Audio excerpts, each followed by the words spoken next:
अगर इस लेक्चर के बाद भी आपकी सोच वहीं की वही रही जहां पर अभी है, तो दो ही बातें हुई होगी। या तो मेरी बात में आग नहीं थी, या फिर तुम खुद जलाने को तैयार नहीं थे। सोच कभी सिर्फ सोच नहीं होती, ये या तो एक नए युग का आगाज करती है या सोचने वाले को ही जला देती है। जो विचार संसार की दीवारों से टकराकर बिखर जाएं, वो सिर्फ एक सपना था, पर जो समय के भय को चीर दे वही सत्य है। इतिहास ने कभी अच्छा बच्चा बनकर जीने वालों को याद नहीं रखा।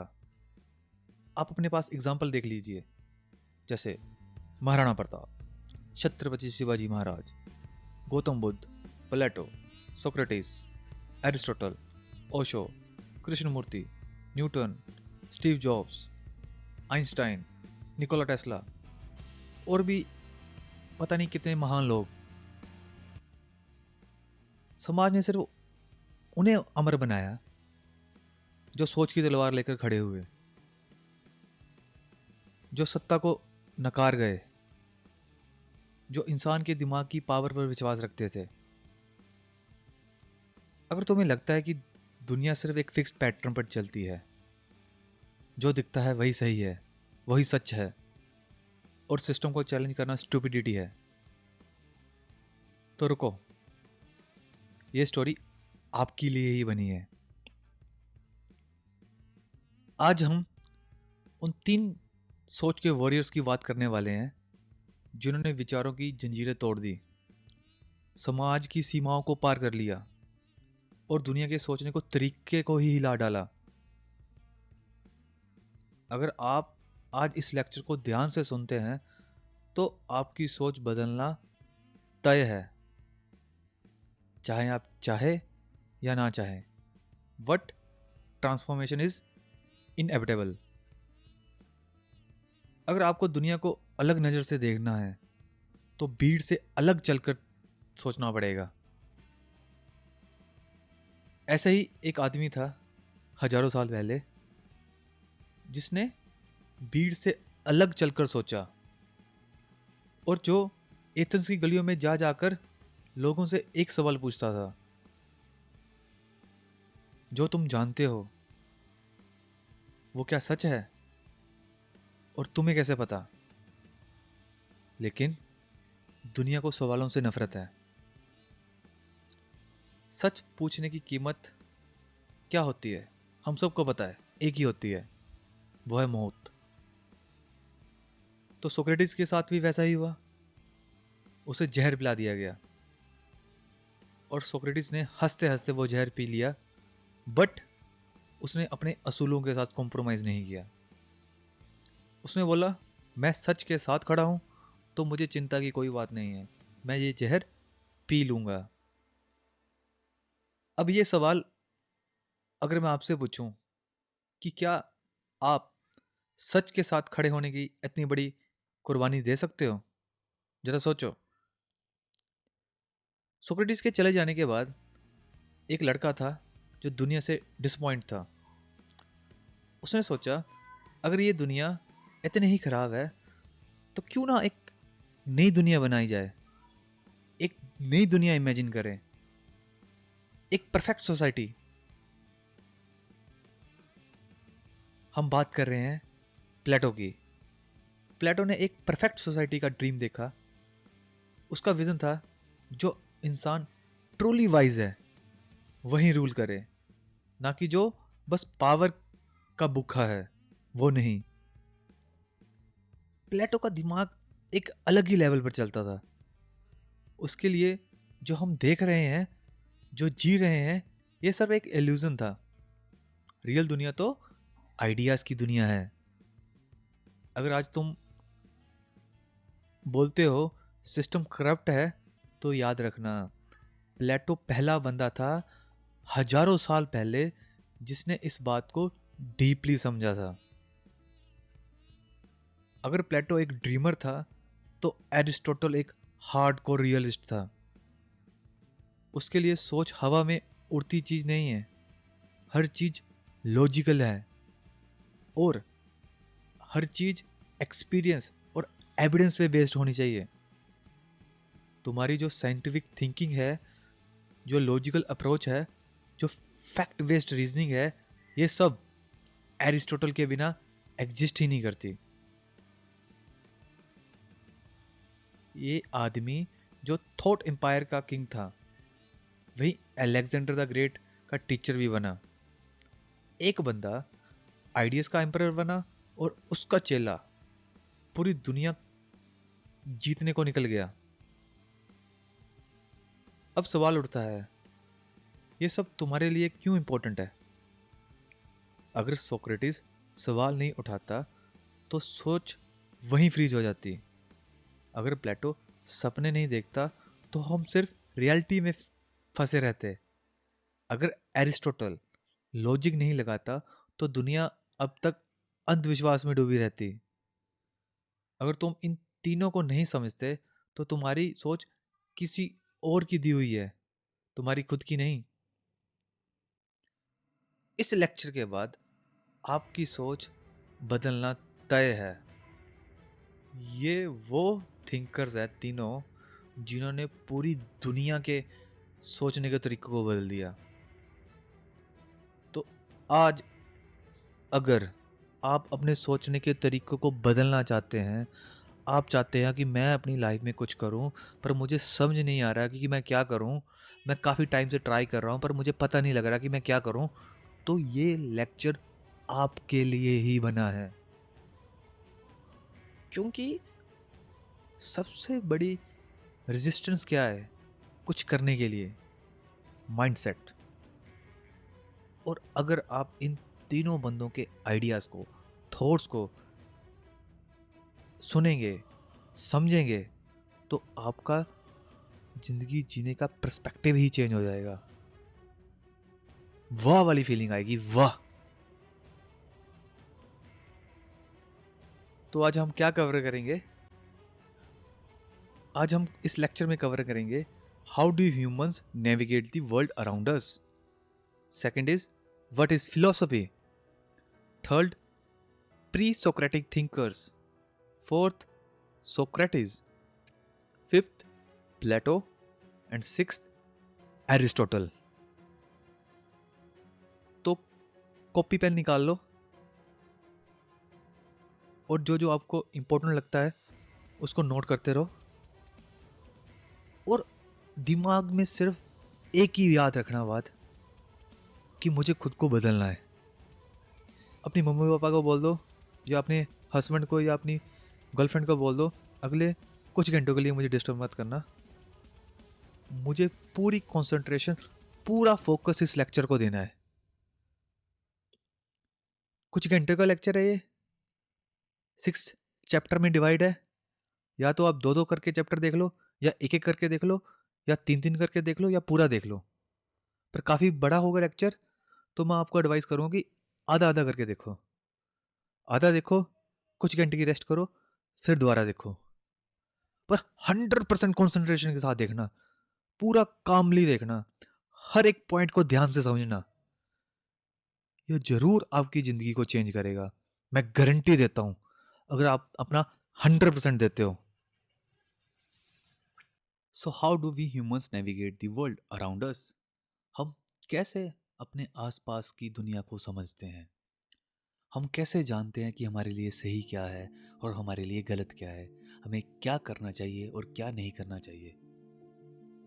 एक टाइम पे हम जंगल में रहते थे, आज हम डिजिटल एज में रह रहे हैं। एक टाइम पे हम पैदल चलते थे, आज एरोप्लेन पे चल रहे हैं। कभी हम पत्थरों के औजार बनाते थे, आज हमारे पास एटॉमिक बम है। कभी हम फूल फल शिकार करके अपना पेट भरते थे, पर आज हमारे पास एक क्लिक पर बर्गर, पिज़्ज़ा, पेस्ट्री, इतनी सारी और आइटम्स हैं। जब हमें चोट लगती थी तो हम एक टाइम पे पत्ते लगाते थे अपनी चोट के ऊपर, या तो हमारी चोट का उपचार ही नहीं होता था। लेकिन आज हमारे पास वैक्सीन्स हैं। एक टाइम पे हमारे पास एंटरटेनमेंट के नाम पर सिर्फ घूमना था, एक दूसरे से बात करना था, लेकिन आज हमारे पास ओटीटी प्लेटफॉर्म है जैसे नेटफ्लिक्स, जियो स्टार और भी काफ़ी सारे। क्लासिकल म्यूजिक था एक टाइम पे, आज हमारे पास देसी हिप हॉप रैप है। हम कैसे कैसे इन चीज़ों का आविष्कार किया? एक टाइम पे हम सिर्फ सूर्य की रोशनी पे डिपेंड करते थे, आज हमारे पास लाइट है। इन सभी चीज़ों को हमने कैसे कैसे जाना, कैसे हमने ये इन्वेंशंस की, कैसे ये हमने डिस्कवरीज की? ऐसा कैसे हो सकता था कि एक टाइम पे इंसान जंगलों में रहता था और आज मैं इस टेक्नोलॉजी के माध्यम से आपसे भी बात कर रहा हूँ? ऐसा कैसे पॉसिबल हो गया? So we utilize 5 weapons to navigate the world around us. हमारे पास 5 हथियार है जिसकी मदद से हम अपने आसपास के संसार को समझते हैं। वो कौन कौन से वेपन्स है हमारे पास? सबसे पहले है इंस्टिंक्ट। इंस्टिंक्ट क्या है? इंस्टिंक्ट सोचो, क्या हो सकती है इंस्टिंक्ट? हमारी मेनली 3 इंस्टिंक्ट है: फूड, सेक्स एंड कंपनी। इंसान एक सोफिस्टिकेटेड एनिमल है। ध्यान से सुनना इस बात को ना, जो भी मैं बोलने जा रहा हूं आपके दिमाग को खोल देगी ये बात। इंसान एक सोफिस्टिकेटेड एनिमल है जो अपनी बेसिक इंस्टिंक्ट पे एक पतली सी, ध्यान से सुनो, इंसान एक सोफिस्टिकेटेड एनिमल है जो अपनी बेसिक इंस्टिंक्ट पे एक पतली सी सिविलाइजेशन की लेयर चढ़ाने की कोशिश करता है। पर जब भूख लगे, जब तन्हाई का डर हो और जब जिस्म तड़फ रहा हो, तब उसका असली रूप सामने आता है। एक प्राइमल बीइंग, एक प्रोग्राम मशीन की तरह। अगर हम फूड की बात करें, भूख भूख सिर्फ रोटी की नहीं है, कंट्रोल की भी है। सिर्फ सर्वाइवल की नहीं है, सुपीरियोरिटी की भी है। जो खाना चाहता है वो खाना बनाता है, और जो औरों को भूखा रख सकता है वो दुनिया चलाता है। सोचो यार इस बात को। इंसान जंगल में भूखा मरेगा तो जानवर का शिकार करेगा, शहर में भूखा मरेगा तो अपना वजूद बेचने को तैयार हो जाएगा। इतनी पावरफुल होती है इंस्टिंक्ट। खाने का तरीका ह्यूमंस के वैल्यू सिस्टम का एक दर्पण है। जिस दिन इंसान ने भूख पे कंट्रोल कर लिया ना, उस दिन या तो वो देवता बन जाएगा या फिर मशीन। सेकंड है सेक्स। एक ऐसी शक्ति है जो हर सिविलाइजेशन का आधार है। बिना सेक्स के कोई सिविलाइजेशन हो ही नहीं सकती थी, और हर सिविलाइजेशन उसे दबाने की भी कोशिश करता है। या ध्यान से सोचो इस बात को ना, सेक्स एक ऐसी चीज है ना जो दुनिया चलाता है, पर वही दुनिया उसे दबाने की भी कोशिश करती है। कैसे? सेक्स एक टैबू है। हर फिलोसफी इसे या तो जस्टिफाई करती है या सप्रेस, पर इसे इग्नोर कोई नहीं कर सकता। जो अपनी लस्ट कंट्रोल नहीं कर सकता वो गुलाम है, और जो इसे समझ के चलता है वो मालिक है। तो खुद सोचो, बिना फूड के, बिना सेक्स के और बिना कंपनी के, कंपनी मीन्स, कंपनी को आप समझ सकते हैं एज ए फ्रेंडशिप, दोस्ती। क्योंकि यार इंसान अकेला नहीं जी सकता, पर हर इंसान अकेला ही है। ये कितनी गहरी बात है कि इंसान अकेला जी नहीं सकता, पर है वो अकेला ही, क्योंकि वो अकेला मरने से डरता है। तो बहुत जरूरी है कंपनी। पर एक बात और बहुत इंपॉर्टेंट है, वो ये है कि जो अकेला जीना सीख गया ना, उसको कभी किसी से दोस्ती करने की ज़रूरत नहीं पड़ेगी।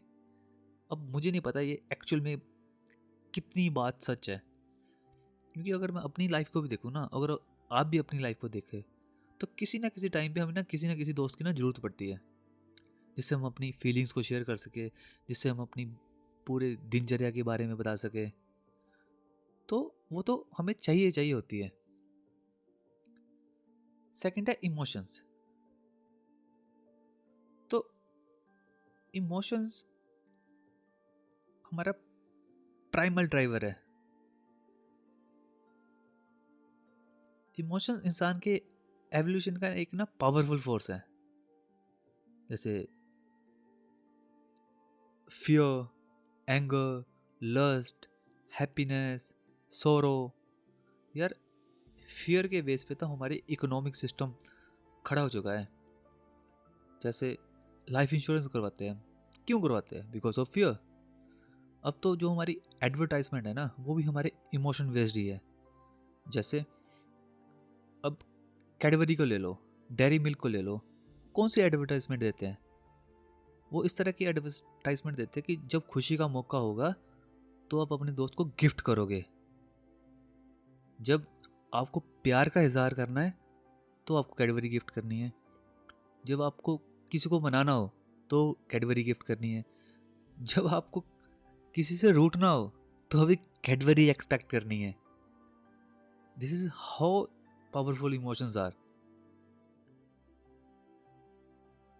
ये सिर्फ सर्वाइवल के लिए नहीं है, बल्कि सोसाइटी, इकोनॉमी और कल्चर को भी शेप करने में एक महत्वपूर्ण रोल निभाते हैं।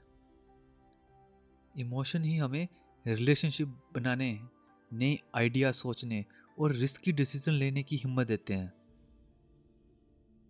कई बार इमोशन इरेशनल डिसीजन या कॉन्फ्लिक्ट्स को भी बढ़ावा दे सकते हैं, लेकिन बिना इमोशंस के ना क्रिएटिविटी होती, ना इंसानी रिश्तों की गहराई और ना ही प्रोग्रेस।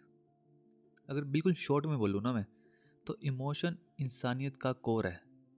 एक ऐसी ताकत जो हमें एक दूसरे से जोड़ती है और आगे बढ़ने के लिए इंस्पायर करती है। That is our second tool. Third है रीजन। रीजन हमें ना लॉन्ग टर्म थिंकिंग और कोज इफेक्ट रिलेशनशिप समझने की शक्ति देता है। ये हमारी एबिलिटी है लॉजिकल एनालिसिस करने की। आप खुद सोचो, आज जो इंसानियत की सबसे बड़ी प्रॉब्लम है वो क्या है? वो है क्लाइमेट चेंज। 2025 में ग्लोबल वार्मिंग और पोल्यूशन के इश्यूज बढ़ने लगे हैं। अब तो कंट्रीज ने नेट जीरो एमिशन का टारगेट ले चुका है। इंडिया भी 2060 या 70 तक नेट जीरो टारगेट को अचीव करने के लिए ऑलरेडी इंटरनेशनल मंच पे बोल चुका है। तो जो हमने ये डिसीजन लिया, ये डिसीजन कैसे लिया? ये डिसीजन हमने रीजन के बेस पे लिया ना।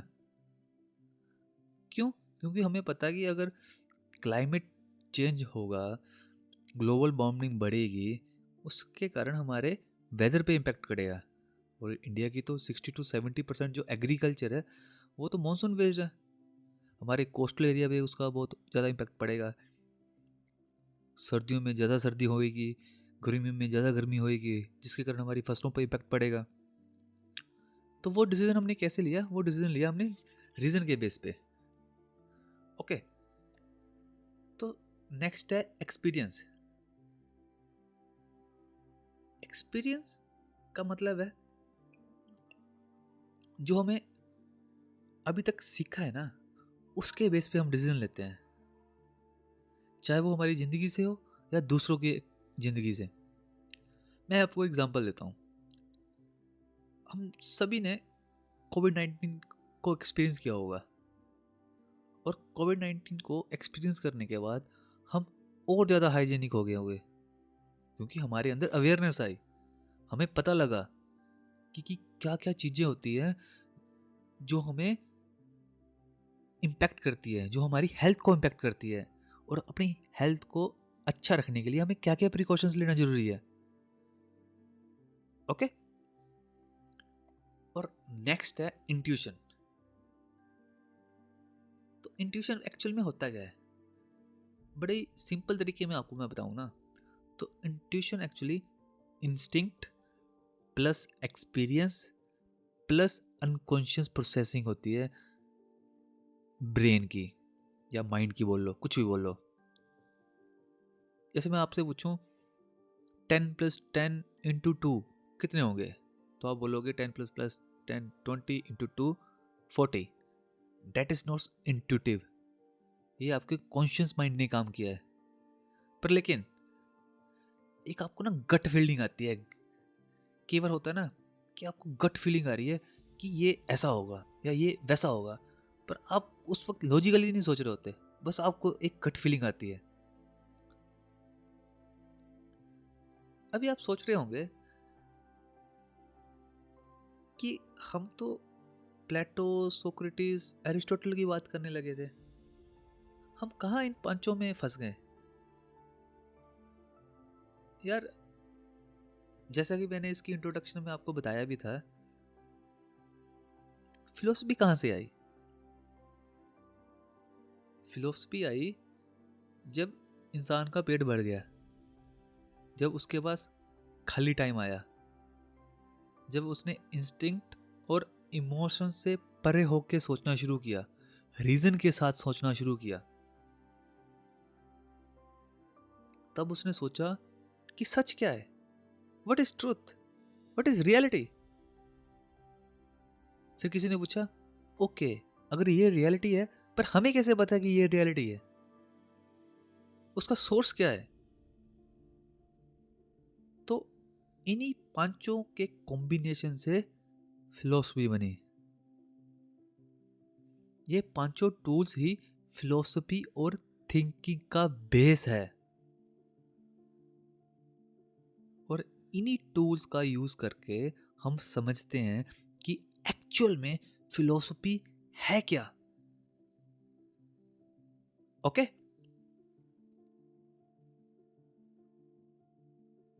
So what is philosophy. Philosophy है क्या। अगर आपसे मैं कोई पूछूं कि फिलोसफी है क्या, व्हाट इज फिलोसफी, तो आप फिलोसफी को कैसे डिफाइन करोगे। तो आज हम जो फिलोसफी है उसको दो तरीकों से डिफाइन करेंगे, आइथमोलॉजिकल डेफिनेशन और एकेडमिक डेफिनेशन। ओके, आइथमोलॉजिकल डेफिनेशन में हम देखेंगे कि फिलोसफी शब्द का असली मतलब क्या है और इसका ओरिजिन कहाँ से हुआ। ओके, और एकेडमिक डेफिनेशन में हम देखेंगे कि आज के टाइम में फिलोसफी किस तरह से स्टडी की जा रही है,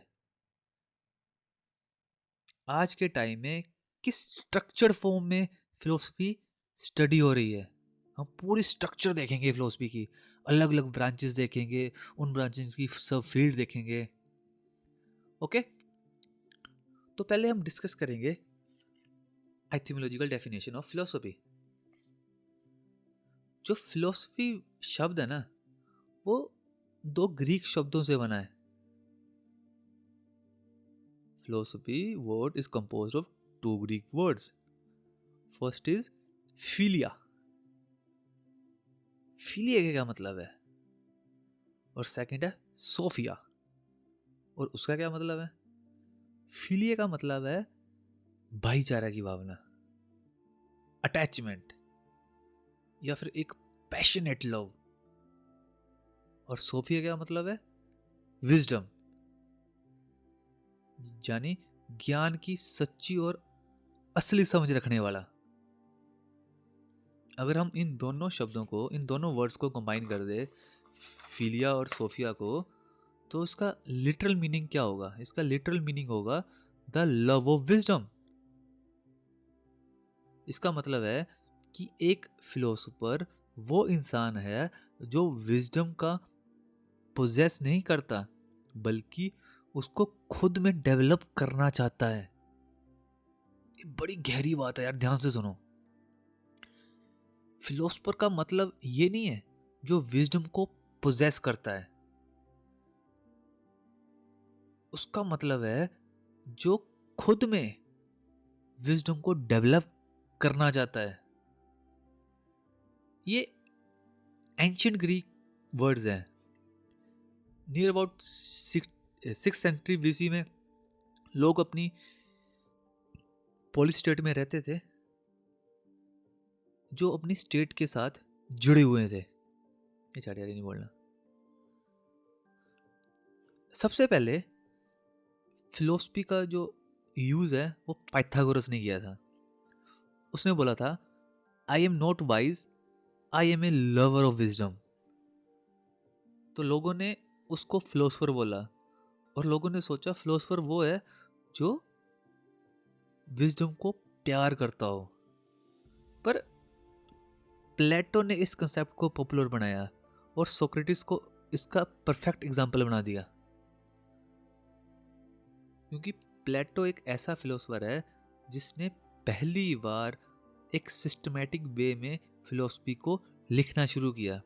इससे पहले सारे वर्बल कम्युनिकेशन करते थे, अगर थोड़ा बहुत लिखते भी थे पर वो सिस्टमैटिक वे में नहीं लिखते थे। प्लेटो ने ही इस कंसेप्ट को प्रॉपर पॉपुलर बनाया। तो असली फिलोसफर वही है as per the definition of philosophy, etymological definition of philosophy, जो समझता है कि उसके पास अभी पूरा विजडम नहीं है पर वो सीखने के लिए रेडी है। Okay, so that is the definition of एथिमोलॉजिकल।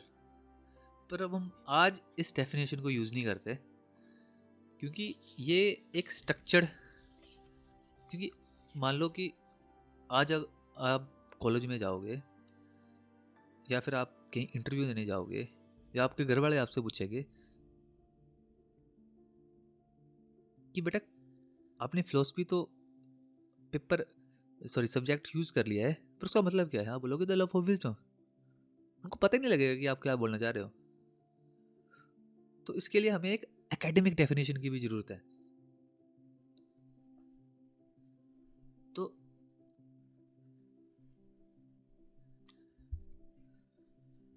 तो आज फिलोसफी सिर्फ एक विजडम का परसूट नहीं है बल्कि एक फॉर्मल एकेडमिक डिसिप्लिन बन चुका है। ओके, तो इसको हम एकेडमी में स्टडी कैसे करते हैं, एक स्ट्रक्चर्ड वे में जानने की कोशिश करेंगे। ओके, तो एकेडमी में या फिर एकेडमिक में 5 ब्रांचेस है फिलोसफी की जो हम स्टडी करते हैं। वो कौन कौन सी है 5 branches? Metaphysics, epistemology, axiology, logic and history of philosophy. ये हमारी 5 ब्रांचेस है जो हम अपने एकेडमी में पढ़ते हैं।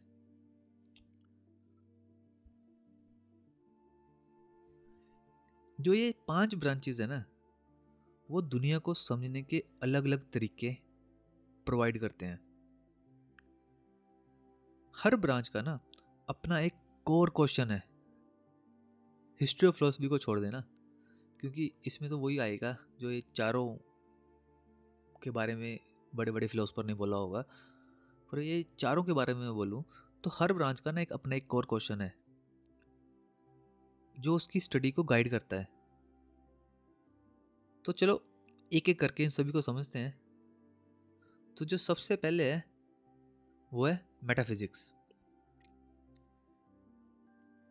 तो जो मेटाफिजिक्स का कोर क्वेश्चन है ना वो है व्हाट इज रियलिटी। रियलिटी का क्या सीन है, रियलिटी है क्या? आप जो देख रहे हैं, महसूस कर रहे हैं, जी रहे हैं, क्या वो वाकई रियल है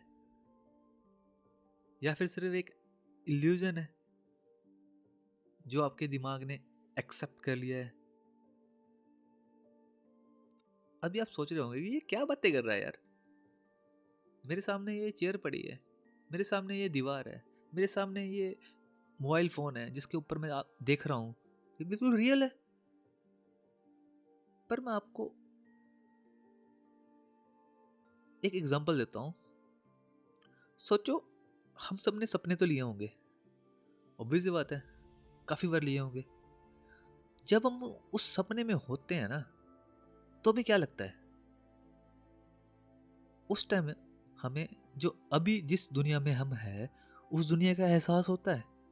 बिल्कुल भी नहीं होता। हम पूरी तरह से उस सपने में ही खो जाते हैं। तो अब आप क्या बोलोगे? कौन सी दुनिया सच है? ये वाली या वो वाली, सपने वाली?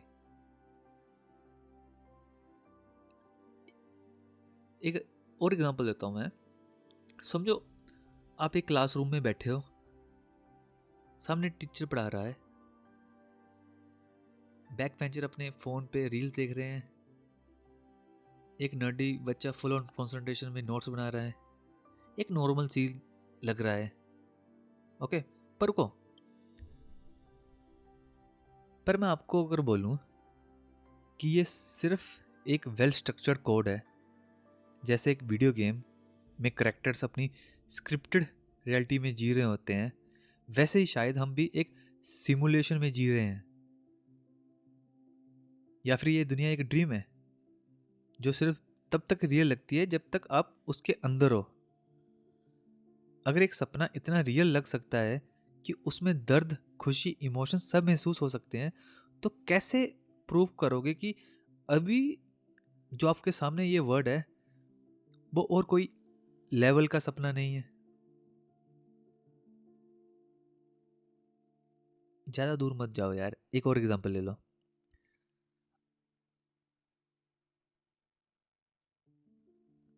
आप कभी बिना अलार्म के उठकर देखो और एक सेकंड के लिए कंफ्यूज हो जाओगे कि आप कहाँ हो। ये सुबह का टाइम है या शाम का? वो एक फ्लीटिंग मोमेंट होता है जहाँ रियलिटी ब्रेक हो जाती है। वहीं एक मोमेंट होता है जहाँ आपके दिमाग को मालूम नहीं पड़ता कि जो हो रहा है वो वाकई रियल है या बस एक मेंटल प्रोजेक्शन।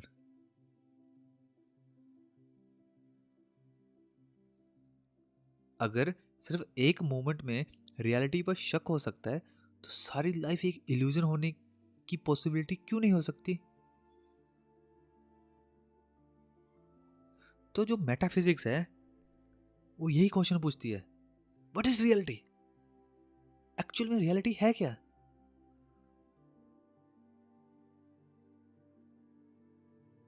अब सोचिए, जो भी आपके पास है उसको आप कैसे जानते हैं? आंखों से देखा है, पर आंखें तो कभी कभी धोखा भी देती है यार। हाथ से महसूस किया है, पर पेन किलर लेने के बाद दर्द महसूस महसूस नहीं होता। तो क्या वो रियल है? दिमाग में लॉजिक बनाया, अब आप बोलोगे मैंने तो दिमाग से लॉजिक लगाया, पर लॉजिक भी तो हमारी लर्निंग पे डिपेंडेंट है ना। और अगर लर्निंग ही डिस्टॉर्टेड हो तो लॉजिक भी फ्लोड होगा। कई बार ऐसा होता है कि जो दिख रहा होता है ना वो होता नहीं, और जो होता है वो दिख नहीं रहा होता। तो क्या रियलिटी बस एक परसेप्चुअल इल्यूजन है? अगर कोई कहानियां लिख सकता है, ड्रीम्स एग्जिस्ट कर सकते हैं और वर्चुअल रियलिटी आपको एक अल्टरनेट दुनिया महसूस करवा सकती है, तो कैसे प्रूव करोगे कि ये दुनिया भी कोई और हायर एंटिटी की लिखी गई कहानी नहीं है? आप क्या एक प्रोग्राम्ड हो या फ्री हो? ये बहुत ही बड़ा क्वेश्चन है फ्री विल का। आपको लगता है कि आप अपनी मर्जी से डिसीजन ले रहे हैं? लगता है ना, हम सबको लगता है कि यार मैं तो अपनी मर्जी से डिसीजन ले रहा हूँ, मैं जहाँ चाहूँ वहाँ पढ़ूंगा, वहाँ जहाँ चाहूँ उस कंपनी में नौकरी करूंगा, कोई भी स्ट्रीम चूज करूंगा।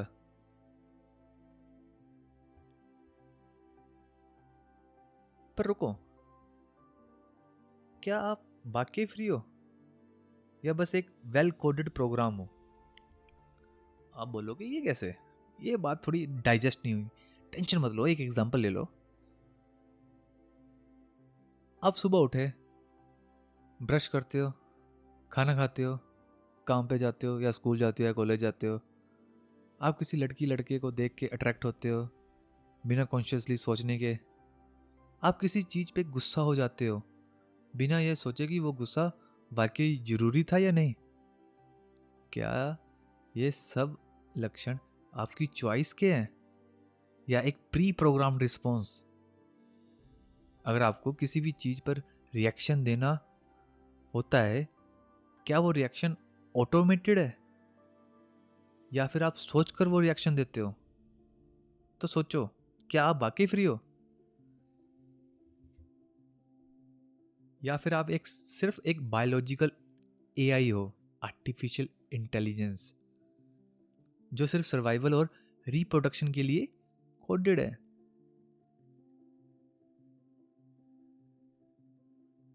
ये भी सोचो ना, अगर हर चीज एक रीजन से हो रही है तो कोई क्रिएटर है क्या? हर इफेक्ट का एक कॉज होता है। अगर पेड़ उग रहा है ना, तो बीज गिरा होगा। अगर बिजली कड़क रही है ना, तो क्लाउड्स में कुछ केमिकल रिएक्शन हो रहा होगा। अगर दुनिया बनी है ना, तो कुछ तो पहले हुआ होगा। पर फिर वही सवाल उठता है कि वो पहली चीज क्या थी जो हर चीज को स्टार्ट करती है, या फिर जिसने हर चीज को स्टार्ट किया? क्या यूनिवर्स एक एक्सीडेंट है? क्या कोई इंटेलिजेंट क्रिएटर है जो एक कॉस्मिक प्रोग्राम की तरह सब कुछ सेट कर रहा है? या फिर दुनिया अपनी ग्रेविटी और फिजिक्स के नेचुरल लॉ से बनी है? अगर कोई भगवान है, कोई गॉड है, तो उसको किसने बनाया? और अगर कुछ भी नहीं है, तो फिर भी ये सब कैसे हो रहा है? अगर दुनिया की हर चीज एक वेल डिफाइंड सिस्टम के साथ चल रही है, तो वो सिस्टम किसने बनाया? या फिर वो सिस्टम अपने आप बना? और अगर अपने आप बना, तो क्या हमारे साथ भी फ्यूचर में ऐसा ही होगा? क्या हम भी एक दिन अपने रियलिटी का नए यूनिवर्स क्रिएट करने लगेंगे? अगर ये क्वेश्चंस आपको ओवरवेलमिंग लग रहे हैं, तो समझ लीजिए कि ये ही फिलोसफी का पहला धक्का है। मेटाफिजिक्स का असली काम यही है, रियलिटी को डाइसेक्ट करना, तोड़ना और दोबारा सोचना। अगर रियलिटी का स्ट्रक्चर तोड़ दिया जाए, तो आप भी जो नॉलेज गेन कर रहे हो उस पर भी डाउट कर सकते हो।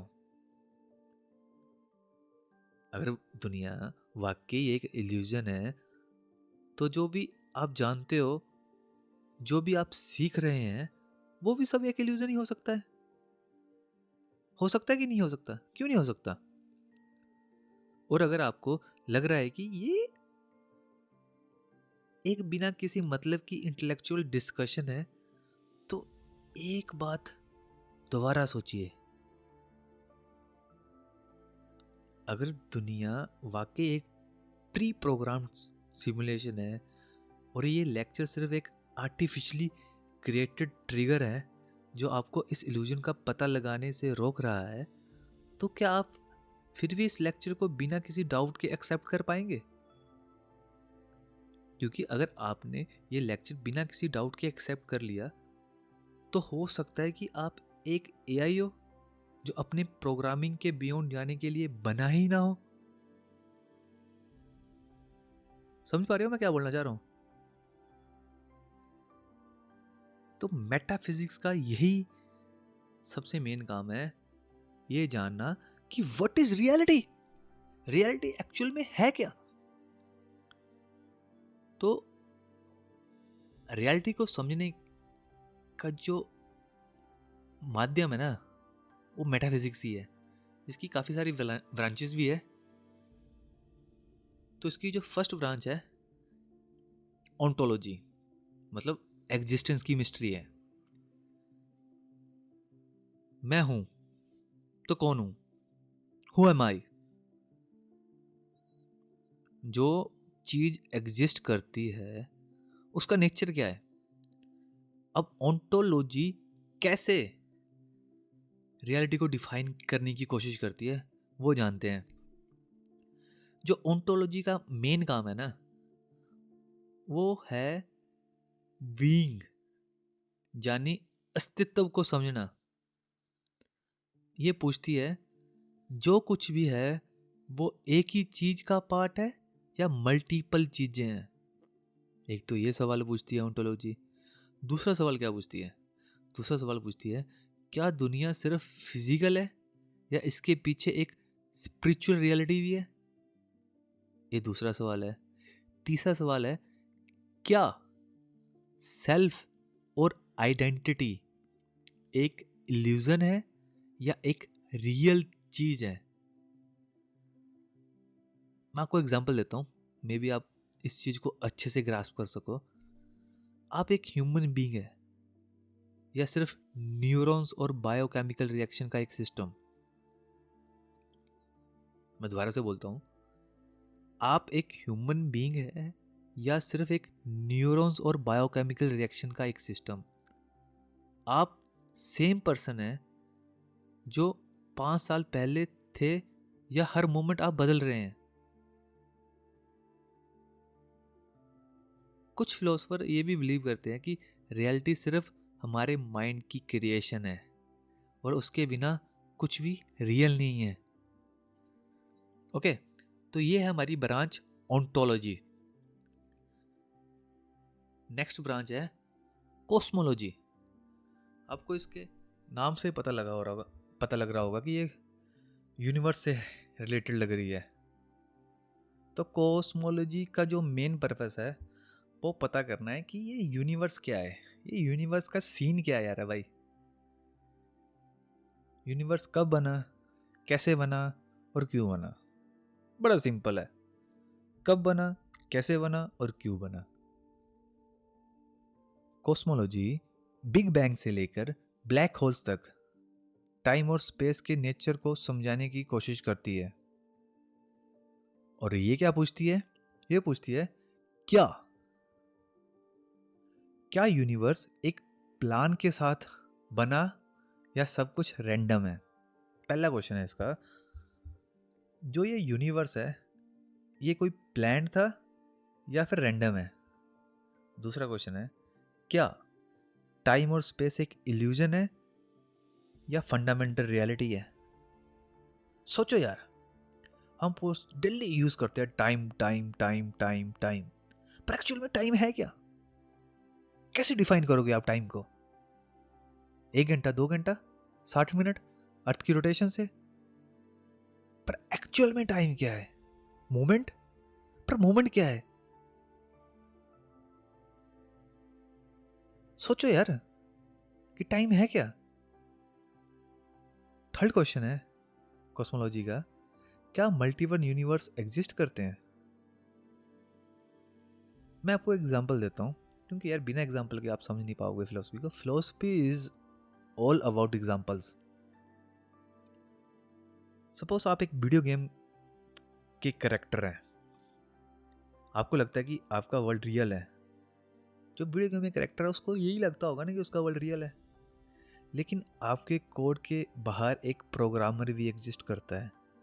वैसे ही क्या हमारे यूनिवर्स के बाहर भी कोई क्रिएटर है।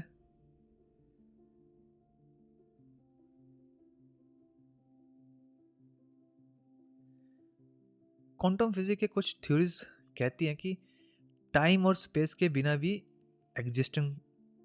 एग्जिस्टेंस पॉसिबल है। अब कैसे पॉसिबल है भाई, इतना डीपली तो हम नहीं जाएंगे ना ही, क्योंकि we are not Stephen Hawkins. Third is theology, God का लॉजिक। थियोलॉजी हमें बताता है कि भगवान है या नहीं, अगर है तो कैसे।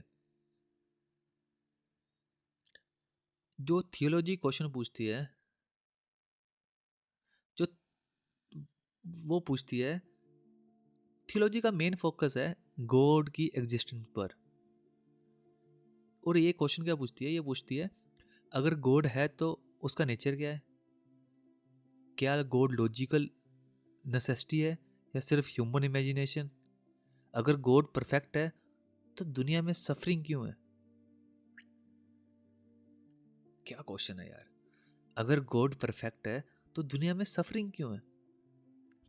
डिफरेंट डिफरेंट फिलोसफी ने अपनी डिफरेंट डिफरेंट तरीके से समझाने की कोशिश की है।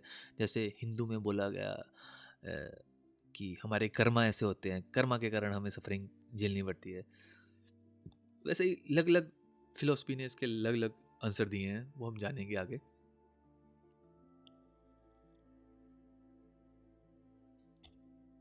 फोर्थ है हमारी जो मेटाफिजिक्स की sub division, determinism versus free will.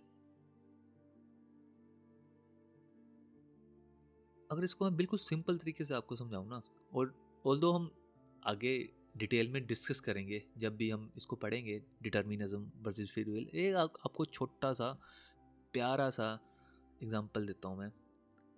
Sorry, example नहीं देता, आपको बिल्कुल आसान तरीके से समझाता हूँ।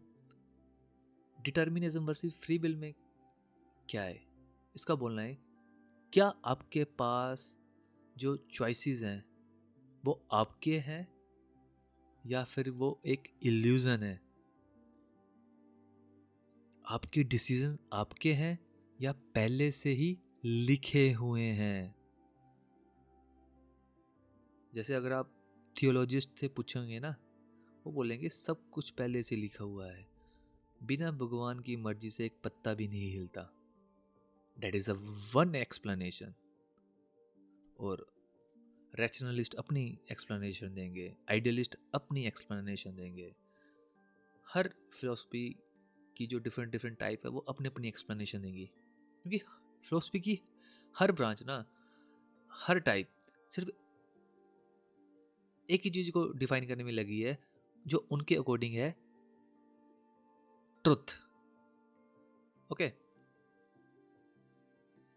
तो जो मेरी डिटर्मिनिज्म वर्सेस फ्री विल है, ये ब्रांच क्या एक्सप्लोर करती है, ये कौन से क्वेश्चन पूछती है। ये पूछती है क्या हर चीज एक कॉज इफेक्ट चेन से चल रही है। जैसे हमने एग्जांपल देता हूँ, अगर पेड़ उग रहा है ना तो बीज भी डला होगा। तो क्या हर चीज एक कॉज इफेक्ट चेन से चल रही है। दूसरा क्वेश्चन ये पूछती है क्या आपको लगता है कि आपने कुछ चूज किया लेकिन वैसे ही होना था। अगर हर चीज प्री डिटरमाइंड है तो आपको किस चीज का रिग्रेट।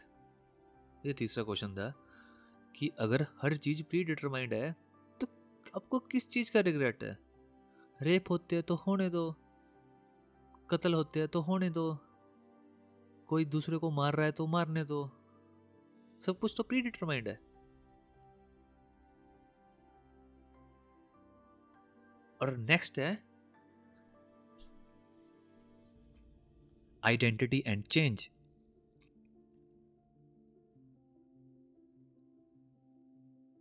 आप वही हो या नया वर्जन, मतलब क्या मैं वही हूं जो मैं कल था। आइडेंटिटी एंड चेंज कौन कौन से क्वेश्चन एक्सप्लोर करती है। इनका पहला क्वेश्चन है अगर आपकी बॉडी के हर सेल हर 7 साल में रिप्लेस हो जाते हैं तो आप वैसे, तो आप वही इंसान हैं जो 7 साल पहले थे या अभी चेंज हो गए हो। सोचो यार, हमारी बॉडी हर 7 साल में अपने पूरे सेल चेंज कर देती है, तो मैं क्या वही इंसान हूं जो 7 साल पहले था या चेंज हो चुका हूं। अब कैसे डिफाइन करोगे इस क्वेश्चन को, सोचो। नेक्स्ट क्वेश्चन है सोचो एक शिप है, उस शिप के मैं सारे पार्ट चेंज कर देता हूं, क्या वो वही शिप रहेगी या चेंज हो जाएगी। मैं आपको एग्जांपल दूं, जो आपके थॉट्स हैं, बिलीफ है और पर्सनैलिटी है, वो हर मोमेंट पे ना इवॉल्व होती रहती है। जैसे इस लेक्चर को सुनने के बाद, इस लेक्चर को समझने के बाद आप आज इवॉल्व हो गए। आपकी पर्सनैलिटी, आपके सोचने का तरीका ट्रांसफॉर्म होगा, पैराडाइम शिफ्ट आएगा आपकी सोच में।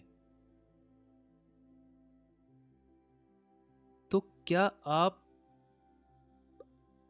वही इंसान रहेंगे? मैं रिपीट करता हूं इस एग्जाम्पल को। आपके थॉट्स, बिलीफ और पर्सनैलिटी हर मोमेंट इवॉल्व होती है। तो आपका आप कौन सा है? आप बोलते हो ना मैं हूं। जब आप बोल रहे हो मैं हूं, वो तो मैंने, मान लो कि आज आज डेट क्या है? आज डेट है 5 मार्च, 5 मार्च 2025। आज मैंने बोला मैं हूं। जब मैंने ये बोला मैं हूं, तो मतलब मैंने किसी अपने करेक्टरिस्टिक्स को डिफाइन करने की कोशिश की होगी। पर वो करेक्टरिस्टिक्स आज से 10 साल के बाद चेंज हो जाएगा। तो फिर मैं कौन हूं?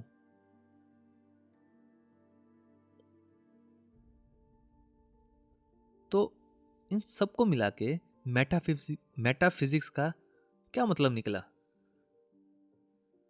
तो मेटाफिजिक्स सिर्फ एक सब्जेक्ट नहीं है, एक माइंडसेट है, सोचने का तरीका जो रियलिटी को डीपली क्वेश्चन करता है।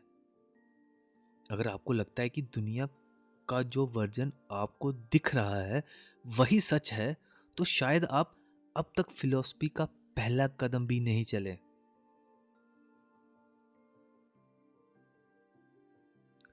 हो सकता है कि रियलिटी एक इल्यूजन हो। आप जो सोच रहे हैं उसका कोई डीपर मीनिंग हो सकता है। आपको लग रहा है कि आप फ्री हैं, पर हो सकता है ये सब प्री डिटरमाइंड हो। मेटाफिजिक्स का मेन पर्पस है आपके दिमाग को शेक करना, आपके विचार को तोड़ना और नए तरीके से सोचने पे मजबूर करना। क्योंकि जब तक आप रियलिटी को क्वेश्चन नहीं करेंगे, तब तक आप सच में जिंदगी जीना स्टार्ट नहीं करेंगे। आपके दिमाग को खोल देगी, ये फोड़ देगी, मजबूर कर देगी सोचने पे कि क्या है रियलिटी, एक्चुअल में है क्या रियलिटी। जो नेक्स्ट ब्रांच है वो है एपिस्टेमोलॉजी। तो मेटाफिजिक्स क्वेश्चन उठाती है व्हाट इज रियलिटी, और एपिस्टेमोलॉजी बोलती है how do we know about reality. ये जो हम जानते हैं सच है या बस एक भूल भुलैया। आप जो भी मानते हो, जो भी जानते हो, क्या वो वाकई सच है या सिर्फ एक इल्यूजन है जो आपने बिना चेक किए एक्सेप्ट कर लिया है?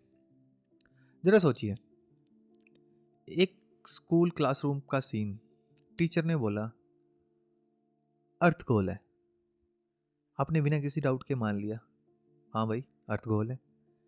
फिर किसी ने बोला अर्थ एलिप्टिकल है भाई, गोल नहीं है। आपने वो भी मान लिया। फिर किसी ने बोला क्वांटम फिजिक्स के हिसाब से दुनिया सिर्फ प्रोबेबिलिटीज का एक क्लस्टर है। अब आप कंफ्यूज हो गए, हुए कि नहीं हुए? तो सवाल ये है, क्वेश्चन ये है, जो भी नॉलेज आप तक आ रही है वो वाकई सच है या बस एक और फिल्टर्ड वर्जन है जो किसी और ने आपके दिमाग में डाल दिया है? Question mark. क्या वो वाकई सच है या बस एक फिल्टर्ड वर्जन है जो किसी और ने आपके दिमाग में डाल दिया है? हम बोलते हैं नॉलेज, मेरे पास इतनी नॉलेज है, मैं पढ़ के नॉलेज गेन करता हूं। पर तुम्हें जो पता है वो क्या सच में तुम्हें पता है? अगर किसी दोस्त ने तुम्हें आके बोला ब्रो तेरे बैग में एक रेड कलर का पेन है। फिर आपने बैग खोलकर चेक किया, हाँ वाकई एक रेड पेन है। तो क्या इसका मतलब ये नॉलेज सच है? आपने उसको देखा, आपने उसको छुआ, आपने उसे लिख के टेस्ट भी कर लिया, तो सब कुछ प्रूफ हो गया ना। पर रुको एक मिनट, अगर आप एक कलर ब्लाइंड इंसान होते तो आपके लिए वो पेन रेड नहीं, शायद ब्राउन या ग्रे दिखता। समझ रहे हो मैं क्या बोलना चाह रहा हूं? दोबारा से इस एग्जांपल को समझते हैं और इंटरेस्ट के साथ। अगर किसी दोस्त ने आपको बोला कि भाई ब्रो, तेरे बैग में रेड कलर का पेन है, आपने बैग खोला, चेक किया, हाँ वाकई एक रेड कलर पेन है। आपको कैसे पता कि वो रेड कलर का पेन है? आपने उसको देखा, आपने उसको छुआ, आपने उससे लिख कर देखा, फिर आपने प्रूफ किया, हाँ भाई रेड कलर का पेन नहीं है। पर रुको,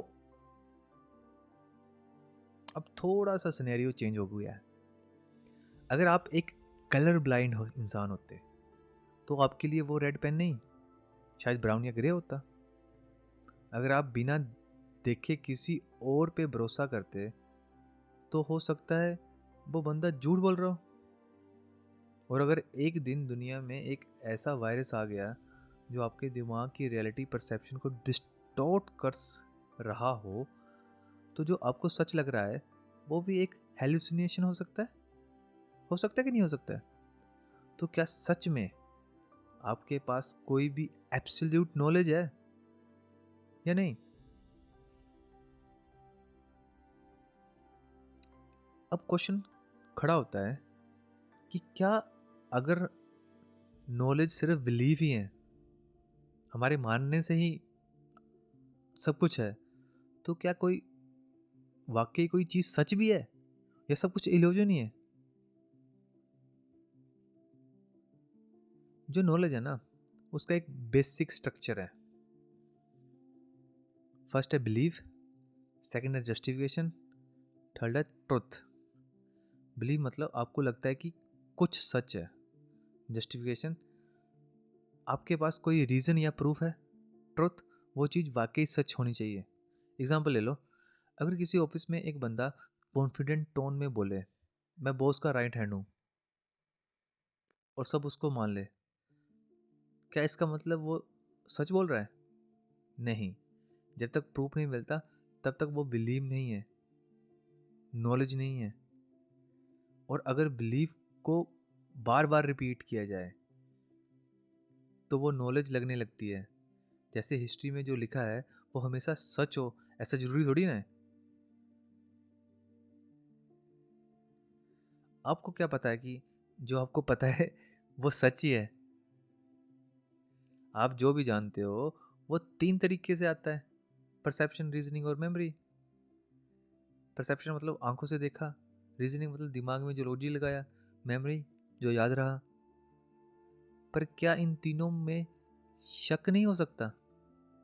परसेप्शन गलती भी हो सकती है, रीजनिंग बायस भी हो सकती है, मेमोरी डिस्टॉर्ट भी हो सकती है। तो अगर जो सुना वो गलत हो सकता है, जो सोचा वो बायस हो सकता है, और जो याद किया वो डिस्टॉर्टेड भी हो सकता है, तो आखिर कौन सी नॉलेज सच है भाई? आप बोलोगे पिछले इतनी देर से ये बोल रहा है पर तुम्हारा दिमाग खराब हो गया है। अगर सब कुछ इल्यूजन ही है तो फिर एक्चुअल में नॉलेज क्या है? यही तो भाई जानना है।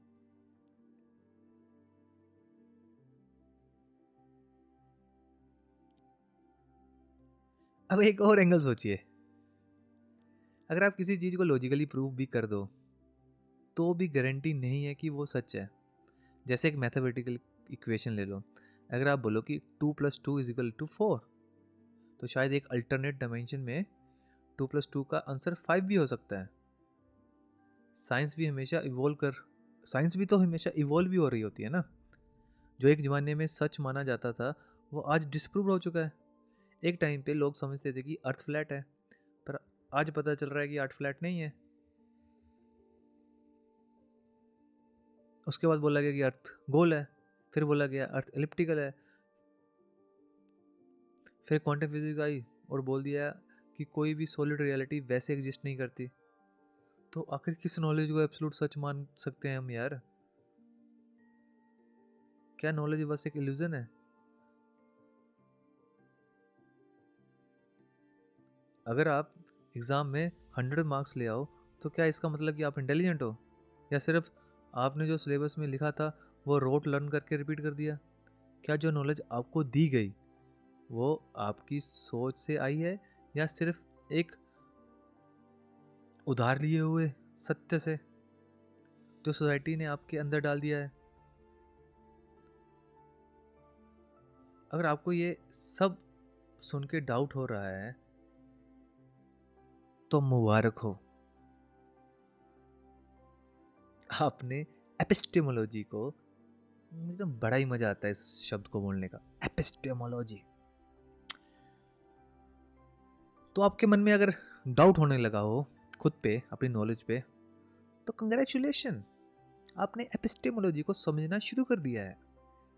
एपिस्टेमोलॉजी का मेन काम यही है, जो आपको पता है उसको तोड़ना, उस पर शक करना और दोबारा सोचने पर मजबूर करना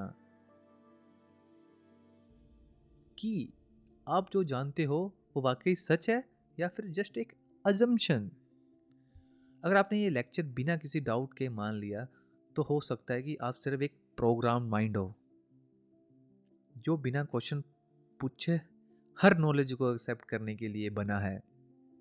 पर अगर आप अभी भी सोच रहे हो कि जो मैंने अब तक सीखा है उसमें कितना सच है और कितना इल्यूजन, तो आप वाकई फिलोसफी की दुनिया में एंटर कर चुके हो भाई मेरे।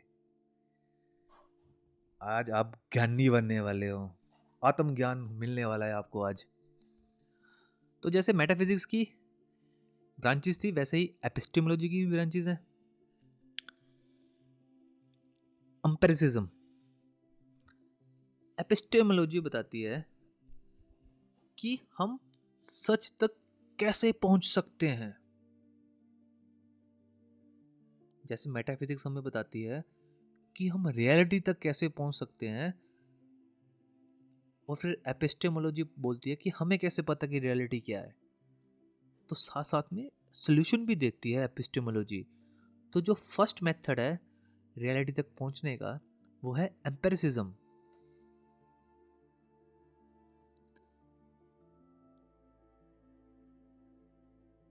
जो दिखता है वही सच है, अकॉर्डिंग टू एम्पेरिसिज्म या फिर एम्पेरिसिस्ट। वो बोलते हैं जो दिखता है वो बिकता है, वही सच है।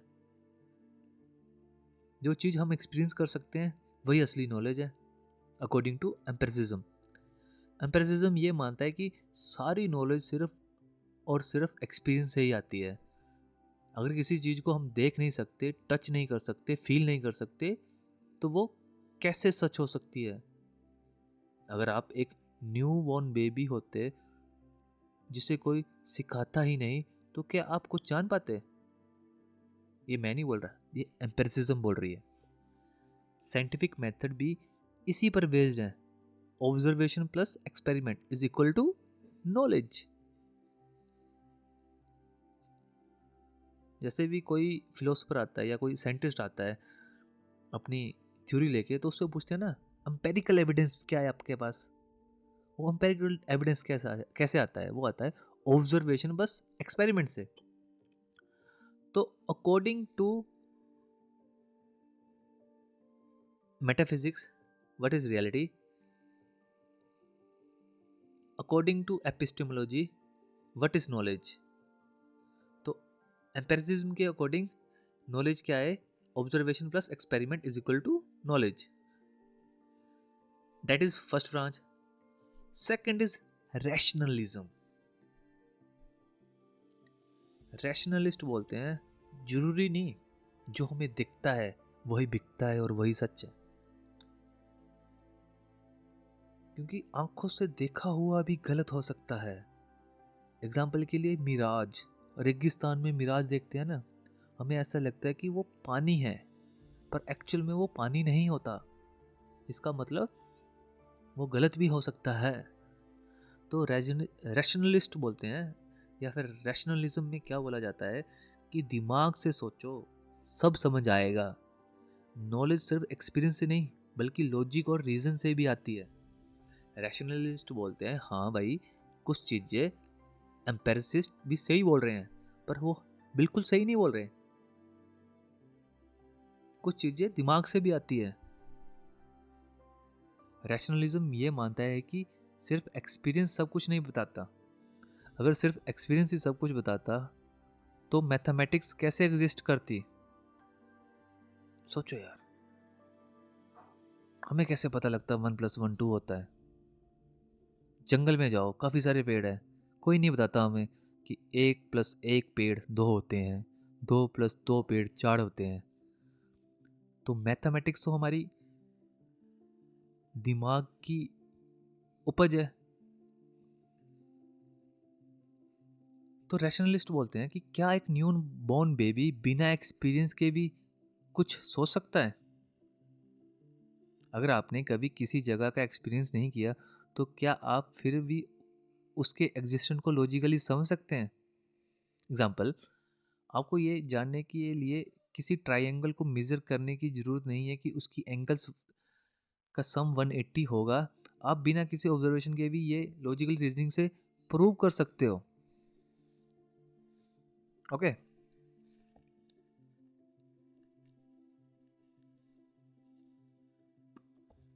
तो व्हाट इज नॉलेज एम्पिरिसिज्म के अकॉर्डिंग, सेकंड है रैशनलिज्म के अकॉर्डिंग, थर्ड है स्केप्टिसिज्म। क्या जो आप जानते हैं वो सच है? हम जो जानते हैं वो शायद सच हो ही ना। स्केप्टिसिज्म बेसिकली हर चीज पर डाउट करता है।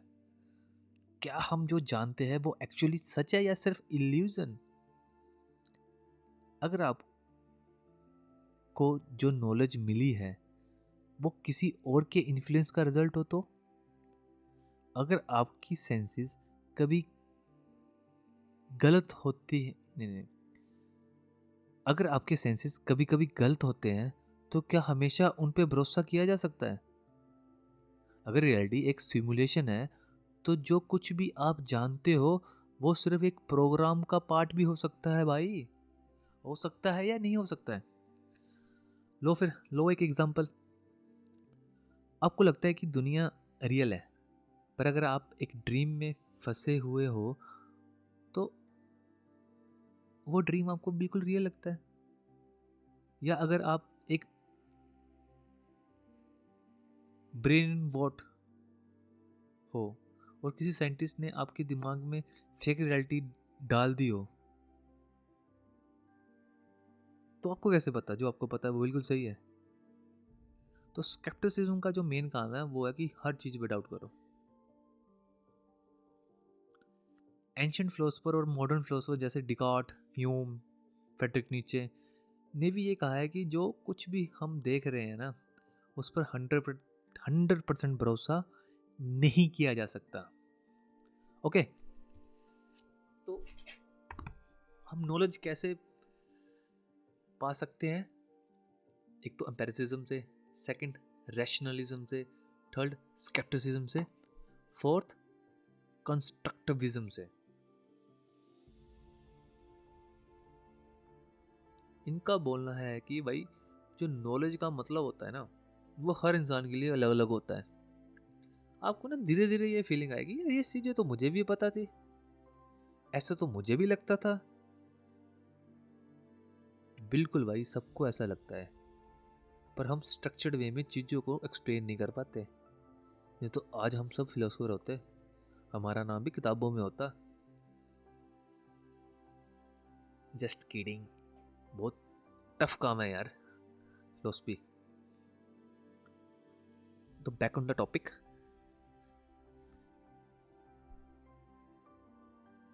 कंस्ट्रक्टिविज्म मानता है कि हर इंसान अपने एक्सपीरियंस और इन्वायरमेंट के बेसिस पर नॉलेज डेवलप करता है। जो एक सोसाइटी में सच है वो दूसरी सोसाइटी में गलत भी हो सकता है। हर इंसान की सोच अलग होती है, तो नॉलेज का एक यूनिवर्सल डेफिनेशन पॉसिबल ही नहीं है। फॉर एग्जांपल, वेस्टर्न सोसाइटी में इंडिविजुअलिज्म इम्पोर्टेंट माना जाता है, लेकिन ईस्टर्न सोसाइटीज़ में कम्युनिटी को ज़्यादा वैल्यू दी जाती है। दोनों सोसाइटी के लोगों के लिए सक्सेस का मीनिंग अलग अलग हो सकता है।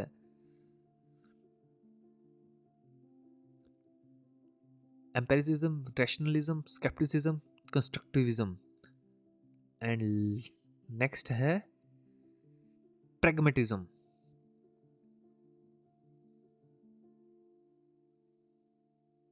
ये बड़े खतरनाक बंदे हैं, ये बिजनेसमैनों ने बनाया होगा मुझे लगता है प्रैग्मेटिज्म। ये बोलते हैं जो काम आई वही नॉलेज है। इनका मानना है भाई, जो काम ही ना आए वो कैसी नॉलेज, सही वही जो काम आए।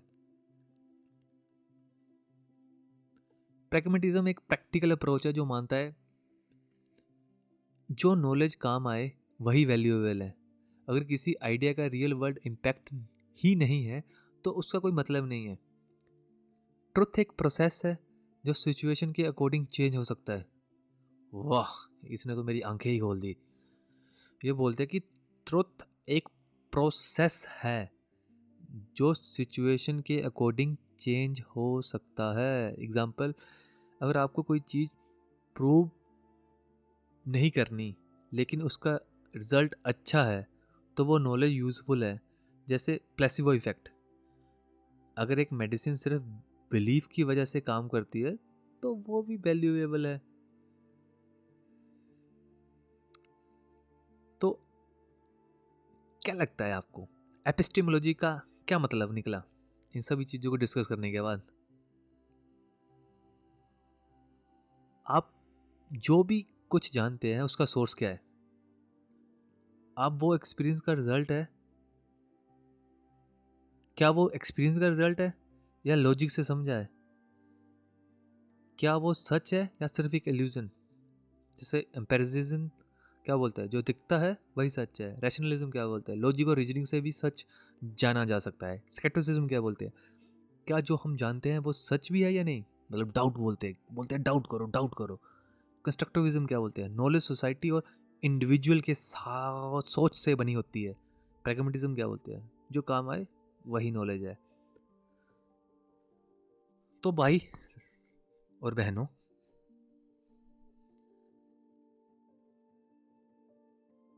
क्या एपिस्टिमोलॉजी ने आपके दिमाग के तरीके को शेक किया या नहीं किया? क्योंकि जो कुछ भी आप जानते हैं शायद वो सच हो ही ना। तो अगर आपको जानना है कि सच क्या है तो आपके पास 5 तरीके हैं सच को जानने के।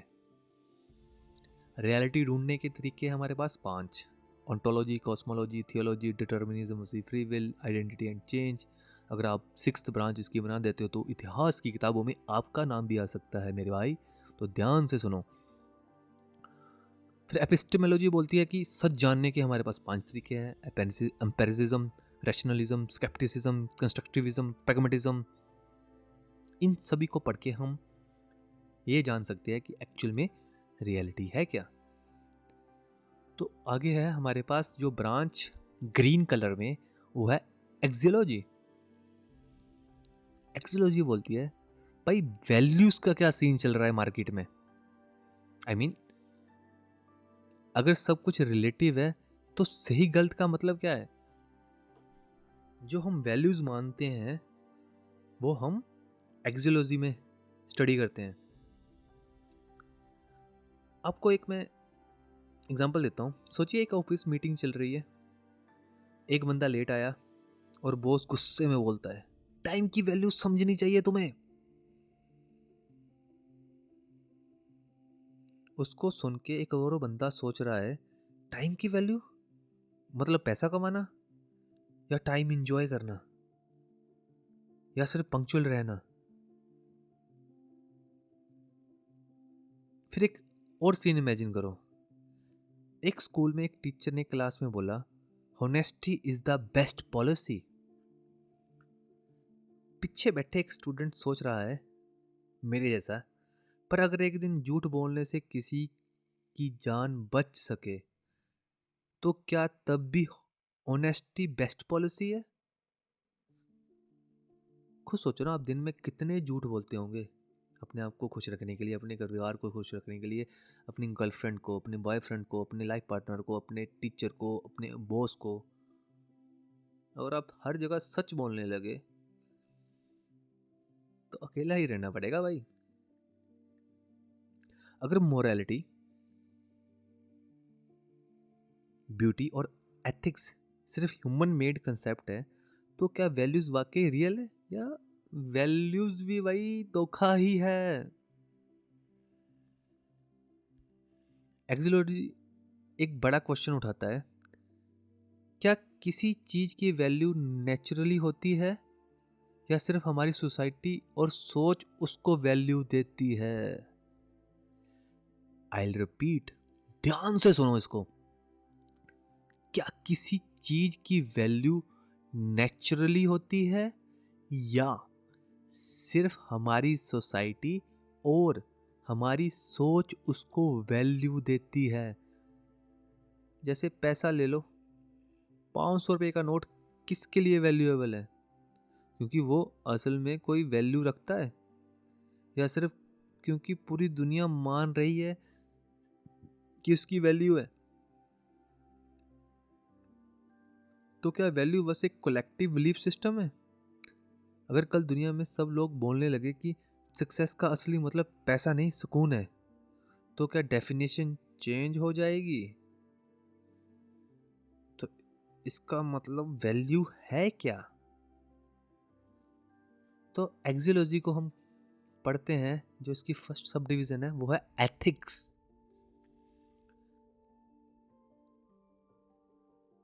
एथिक्स बोलता है जो सही है क्या वो हमेशा सही है? क्या वो हमेशा सही ही रहेगा? क्या वो चेंज हो जाएगा? क्या राइट और रॉन्ग यूनिवर्सल होते हैं या वो सिचुएशन और सोसाइटी के हिसाब से चेंज होते हैं? एक बंदा एक कंपनी में काम करता है। इस सिनेरियो को इमेजिन करो, एक बंदा ने कंपनी में काम करता है, उसको एक प्रोजेक्ट मिलता है जिसमें डाटा मैनिपुलेट करके प्रॉफिट बढ़ सकता है। अगर वो एथिकली वे से काम करने लगे तो कंपनी थोड़ा लॉस करेगी। अब बॉस उसको कहता है, ये बिजनेस है, यहाँ सिर्फ रिजल्ट काउंट होते हैं। तो वो क्या करेगा? या फिर वो क्या करे? अपनी एथिक्स फॉलो करे और सच बोले, या कंपनी की सक्सेस के लिए कॉम्प्रोमाइज करे अपनी एथिकल वैल्यूज को? क्योंकि अगर एथिक्स यूनिवर्सल होती तो हर सोसाइटी में सेम होती, पर हर जगह डिफरेंट वैल्यूज हैं।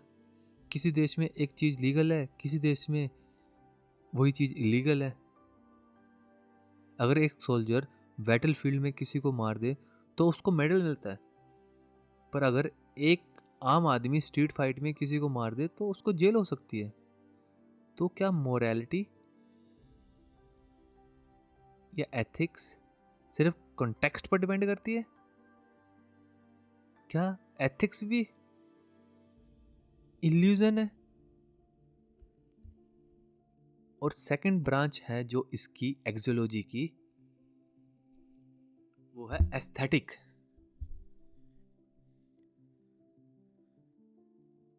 ब्यूटी का क्या स्केल है, ये डिफाइन करती है कि ब्यूटी एक्चुअल में है क्या। इसका सवाल है, क्या ब्यूटी यूनिवर्सल होती है या हर इंसान की परसेप्शन अलग अलग होती है? एक कॉलेज का सीन सोचिए। एक लड़का एक पेंटिंग बना रहा है, टीचर आके बोलती है, ये एब्स्ट्रैक्ट आर्ट क्या बकवास है। लड़के का दिल ही टूट जाता है। लड़का सोच रहा है, पर पिकासो भी एब्स्ट्रैक्ट आर्ट बनाता था, तो क्या वो भी बकवास था? टीचर घबरा जाती है कि ये बोलना क्या चाहता है। अगर एक गाना एक बंदे को बोरिंग लगता है और दूसरे को बड़ा ही रोमांचक, तो असली ब्यूटी कौन डिसाइड करेगा? क्या जो मेजोरिटी को अच्छा लगे वही ब्यूटीफुल है? अगर हाँ, तो पिकासो की पेंटिंग पहले रिजेक्ट क्यों हो गई थी? और अगर ब्यूटी यूनिवर्सल है तो हम एक दूसरे के ओपिनियंस पे डिपेंडेंट क्यों है? एक्सोलॉजी का जो फाइनल क्वेश्चन है वो है, क्या वैल्यू बस एक इल्यूजन है? अगर पैसा एक इल्यूजन है, मोरालिटी एक इल्यूजन है और ब्यूटी भी एक इल्यूजन है, तो क्या हम सिर्फ एक इल्यूजन में जी रहे हैं?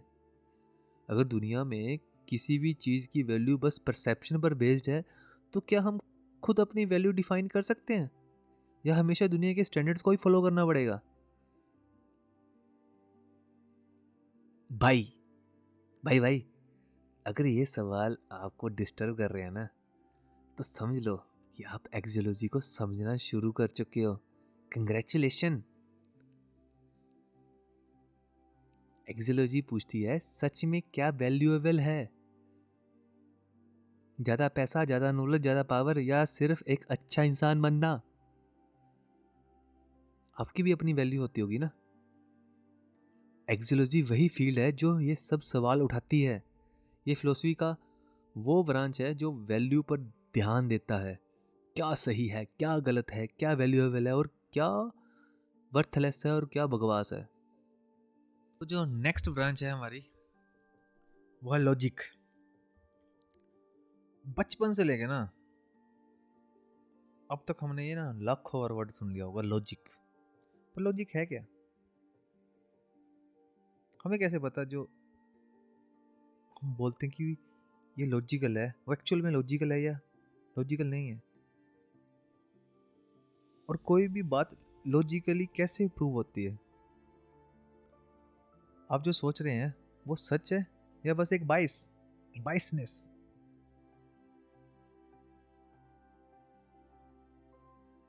और लॉजिक क्यों इंपॉर्टेंट है? आप खुद सोचो कि अगर हमारी ज़िंदगी में, हमारे पूरे इकोनॉमी में लॉजिक ही नहीं होता, तो क्या आप मेरी बात समझ पाते हैं? क्या मैं अपनी बात आपको समझा पाता? हम कम्युनिकेशन कैसे कर पाते हैं? Because of logic. Because we understand how language work. How we understand how language work because of the logic. पर अगर लॉजिक इतना ही इंपॉर्टेंट है, क्योंकि पूरी दुनिया उसके बेस पे चल रही है, तो सब उसे यूज़ क्यों नहीं करते? क्योंकि इसके पीछे ना दो तीन ही रीज़न है। पहला है क्योंकि इमोशनल थिंकिंग ईजी है, आपको सिर्फ फील करना है और बगा देना है। यह है फर्स्ट रीज़न। सेकंड है क्योंकि स्कूल लॉजिक नहीं सिखाते, हमें सब्जेक्ट पढ़ाए जाते हैं पर सोचने के तरीके नहीं सिखाए जाते। और तीसरा है क्योंकि सोसाइटी को लॉजिकली सोचने वाले बंदे पसंद नहीं आते। एक बंदा अगर लॉजिकली होने लगे तो वो हर चीज़ पे सवाल उठाएगा, जो कि सोसाइटी को पसंद नहीं है। और दुनिया ऐसे लोगों को मैवरिक, रेविलियस बोल के साइड कर देती है। पर लॉजिक का असली मतलब है क्या है? ये लॉजिक ना एक वेपन है जो आपको दुनिया में चलना सिखाता है। सोचने की एक मेथोडोलॉजी है जो आपको फिल्टर देने का काम करती है। कौन सच बोल रहा है, कौन सिर्फ मैनिपुलेशन कर रहा है, इसका एहसास दिलाती है। अगर आप लॉजिक सीख गए तो सारी दुनिया आपकी कदमों में होगी और आपको बोलेगी सलाम साहब सलाम। और अगर नहीं सीखे तो आप किसी और के गेम के हिस्सा बनकर रह जाओगे, किसी और की गेम का प्यादा।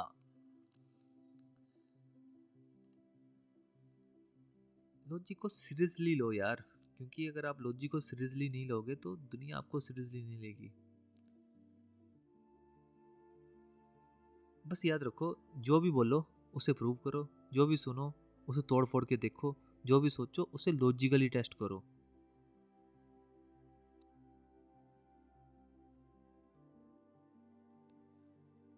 पर लॉजिकली बात करें कैसे, तो उसके पास हमारे पास डिफरेंट डिफरेंट मेथड है।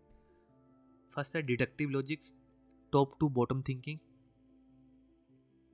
एक थ्योरी या रूल से स्टार्ट करके स्पेसिफिक कंक्लूजन तक जाना। अब एक सिनेरियो इमेजिन करो, एक मर्डर केस है और क्राइम सीन पे एक रिवॉल्वर मिला है। एसीपी अक्षय का दिमाग चलता है, अक्षय दुबे, एसीपी अक्षय दुबे का दिमाग चलता है, जिस आदमी के हाथ पर गन पाउडर का निशान होता है उसने गोली चलाई होती है। ये एक एस्टेब्लिश्ड फॉरेंसिक साइंस रूल है। फैक्ट, विक्रम के हाथ पर गन पाउडर का निशान है। कंक्लूजन, विक्रम ने गोली चलाई। अब ये लॉजिकल कंक्लूजन है, पर क्या सच है? एसीपी अक्षय दुबे काफी समझदार है। वो फॉरेंसिक रिपोर्ट मंगवाएगा क्योंकि शायद किसी और ने गोली चलाई हो और गन पाउडर विक्रम के हाथ पर किसी और वजह से लग गया हो। क्या पता गोली गौरी ने चलाई हो सकता है ना। तो ये है डिडक्टिव लॉजिक। एक और एग्जांपल लेते हैं, अगर आप इस एग्जांपल से समझ नहीं पाए। रॉ एजेंट का एनालिसिस, एक स्पाई की पहचान। अब हमारा अक्षय दुबे एक रॉ एजेंट बन गया है। एक रॉ एजेंट एक बंदे को ट्रैक कर रहा है, बार बार अपना पासवर्ड बदल रहा है वो बंदा। एजेंट के दिमाग में एक पैटर्न फिट होता है। अब रूल क्या है? जो आदमी बार बार पासवर्ड चेंज करता है वो या तो स्मगलर होता है या स्पाई। फैक्ट, एक आदमी हर 6 महीने में नया पासवर्ड यूज कर रहा है। कंक्लूजन, ये बंदा या तो स्मगलर है या किसी सीक्रेट मिशन पे है। पर क्या ये 100% कंफर्म है? नहीं, हो सकता है उसका बिजनेस इंटरनेशनल हो जिसमें उसे अलग अलग पासवर्ड यूज करने पड़ रहे हो। इसलिए डिडक्शन पावरफुल है पर हमेशा वेरीफाई करना जरूरी है। ओके, ये है हमारा फर्स्ट डिडक्टिव। सेकंड है इंडक्टिव लॉजिक, वो थी टॉप टू बॉटम, अभी ये है bottom to top. Multiple observation से एक जनरल रूल बनाना। ओके, एक एग्जांपल देता हूं। एक डिटेक्टिव एक सीरियल किलर को ट्रैक कर रहा है। उसके पास कोई सॉलिड प्रूफ नहीं है, सिर्फ कुछ क्लूज है। उसके पास क्लूज क्या है?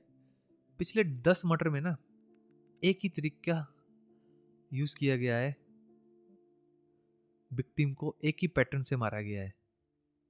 हर क्राइम सीन्स पे के पास एक स्पेशल टाइप की सिगरेट का टुकड़ा मिला। अब एक नया क्राइम सीन मिला जिसमें वही सिगरेट का टुकड़ा पाया गया। डिटेक्टिव ये पैटर्न ऑब्जर्व करता है और कंक्लूड करता है ये पक्का वही किलर है। पर ये कंक्लूजन गारंटेड नहीं है, हो सकता है कोई और भी वही सीक्रेट यूज करता हो। इसलिए इंडक्टिव लॉजिक प्रेडिक्शन देता है, सर्टेनिटी नहीं। एक और एग्जांपल ले लो स्टॉक मार्केट की।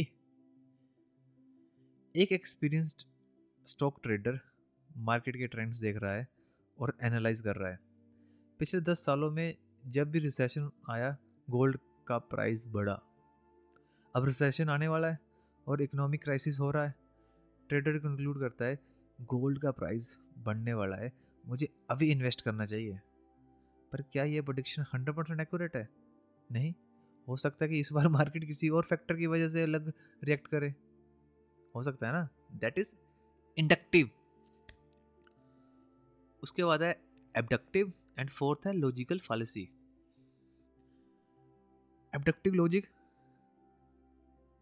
बेस्ट गेस लगाना जब पूरा डाटा ना हो। थोड़े से डाटा के बेस्ड पे लॉजिकली एक्सप्लेनेशन देना। एग्जांपल ले लो, एलन मस्क का फ्यूचर विजन, एआई का फ्यूचर। एलन मस्क को लगता है कि फ्यूचर एआई ड्रिवन होगा, उनके पास कुछ की ऑब्जर्वेशन है। हर मेजर टेक कंपनी एआई में इन्वेस्ट कर रही है। एआई के ब्रेक थ्रू हर साल फास्ट हो रहे हैं। जॉब भी एआई की वजह से रिप्लेस हो रही हैं। एलन मस्क गैस लगाते हैं जो है जो बंदा जो कंपनी एआई अडोप्ट नहीं करेगा वो फ्यूचर में पीछे रह जाएगा। ये बस एक एब्डक्टिव गैस है जो ऑब्जर्वेशन पर बेस्ड है, पर पूरी सर्टेनिटी नहीं है। ओके। और फोर्थ है लॉजिकल फेलसीज। बेवकूफ मत बनो भाई। अगर ये समझ लिया तो कोई भी आपको उल्लू नहीं बना सकता। फर्स्ट एग्जांपल है ad hominem personal attack. Akshay Akshay बोलता है हमें पोल्यूशन कंट्रोल करना चाहिए। विक्रम बोलता है तो खुद कार चलाता है, पहले साइकिल चला। विक्रम ने लॉजिक का जवाब देने के जगह पर्सनल अटैक कर दिया। इसे बोलते हैं एड होमन फल्सी। ओके। तो लॉजिक के ऊपर हमारी फाइनल थॉट्स क्या है? लॉजिक सीखो, दुनिया पे राज करो। Deductive logic top to bottom, inductive bottom to top, abductive best guess जब पूरा डाटा ना हो, और लॉजिकल फैलेसीज क्या है? गलत आर्गुमेंट्स को पकड़ना। लॉजिक एक मेंटल वेपन है।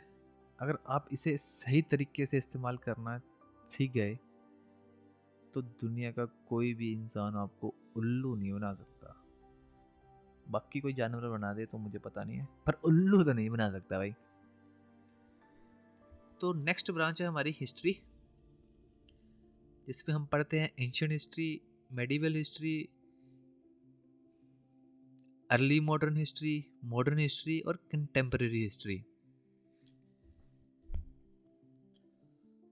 तो एंशियंट हिस्ट्री में हम पढ़ते हैं metaphysics and ontology, epistemology, ethics and political philosophy, logic. Medieval में पढ़ते हैं फिलोसफी ऑफ रिलीजन, आगे ये जो भी लिखा है, ethics and political thought, rationalism versus empiricism, Kantian philosophy, political philosophy. Modern में हम पढ़ते हैं German idealism, utilitarianism, existentialism, Marxism. Analytical philosophy पढ़ते हैं हम कंटेम्परेरी में, फिनोमेनोलॉजी एंड एग्जिस्टेंशियलिज्म पढ़ते हैं, philosophy of science and mind पढ़ते हैं, पोस्ट मॉडर्निज्म पढ़ते हैं। तो this is how we study philosophy as per the definition of academic. दो डेफिनेशन यूज स्टार्टिंग में हमने डिस्कस की थी ना, एथिमोलॉजिकल और एकेडमिक। तो ऐसे स्ट्रक्चर्ड वे में हम फिलोसफी पढ़ते हैं। तो आज के बाद भाई कई बार हम ऐसे बोल देते हैं ना, कोई बंदा बात बोलता है ज़्यादा फिलोसफर मत बन, अपनी फिलोसफी मत दिखा। तो उसको बोलने से पहले ये याद रख लेना कि भाई फिलोसफी कोई छोटी मोटी बात नहीं है, बहुत बड़ी बात है। क्या उसको आप मेटाफिजिक के बारे में बोल रहे हो, एपिस्टेमोलॉजी के बारे में बोल रहे हो, एक्सोलॉजी के बारे में बोल रहे हो, लॉजिक के बारे में बोल रहे हो, या हिस्ट्री ऑफ फिलोसफी के बारे में बोल रहे हो? हम भी अपनी शुरुआत वेस्टर्न पॉलिटिकल थॉट की एंशियंट से करेंगे, जिसमें हम एंशियंट में पढ़ेंगे सोक्रेटिस, प्लेटो, एरिस्टोटल। उसके बाद डायरेक्ट हम अर्ली मॉडर्न में चले जाएंगे। हम मेडिवल नहीं पढ़ेंगे क्योंकि मेडिवल हमारे सिलेबस का पार्ट नहीं है। ओके। तो हमें अब अच्छे से पता लग गया है व्हाट इज फिलोसफी। अब हमारा चैप्टर 3 है प्री सोक्रेटिस थिंकर।